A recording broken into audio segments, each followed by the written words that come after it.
টক ঝাল মিষ্টি চালতার আচার।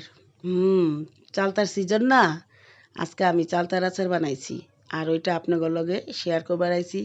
দেখেন কীরকম গোল্ডেন গোল্ডেন কালার চালতা আচার। তো প্রথমে আমি চালতাগুলারে ফালি ফালি কইরা সেদ্ধ করে লিছি। তারপরে পানি জড়াইতে দিয়া একটা খোলার মধ্যে হুগনা মরিচ এটা বাইজা নিলাম। তারপরে কড়াইয়ের মধ্যে ডাইলা দিলাম খাঁটি সর্ষের তেল। সর্ষের তেল গরম হওয়ার লগে লগেই আমি 12 মশলা বা আচারের মশলা অল্প একটু ছাইরা দিলাম আর টকবকায় বলকায় উঠছে। ওখানে আমি ছাইরা দিলাম হইলো চালতা, ওই যে সেদ্ধ করে রাইখা দিছিলাম। তারপরে দিলাম লবণ, দিলাম হলদির গুঁড়া, দিলাম হইলো মরিচের গুঁড়া। আর এটা হইছে টক মিষ্টি আচার হইব।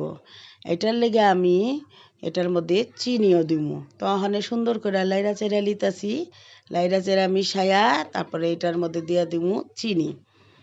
চিনিটা দেওয়ানোর পরে এটার মধ্যে কিন্তু হালকা একটু পানির মতো রস রস বাইরেইব, বুঝছেন? আর ওই সময় চালতাটা সিদ্ধ হয়ে যাবো গা। তখন আমি সুন্দর করে লাড়বার লাগছি, লাইরা চাইরা সুন্দর করে মিলাইয়া আবার একটু পানি ডাইলা দিয়া দিমু। তো পানিটা আমি একবারই দিয়া দিলাম, কেলেগা এইটাই চালতাটারে পুরা গালায় হালাইব, চালতাটা গইলা যাবো গা। ওখানে আমি দিয়া দিলাম একটু রসুন ছেঁচা, কুচাও দিবার পারেন। তো আমি মনে করি আচারের মধ্যে ছেঁচা দিলেই আচারের গেরানটা বালা আহে। তো দিয়া ওখানে লাইরা চাইরা দিলাম। এই তো বলকাইতে বলকাইতে মোটামুটি জলটা কিন্তু টাইনা গেছে গা, কইমা আইছে। আর চালটাও সিদ্ধ হয়ে গেছে গা। তো চালটাটা একটু হালকা ছেঁচা দিল হে, আমি আবার একটু খুরচুন্দা গুতায়া গাতা লিছি।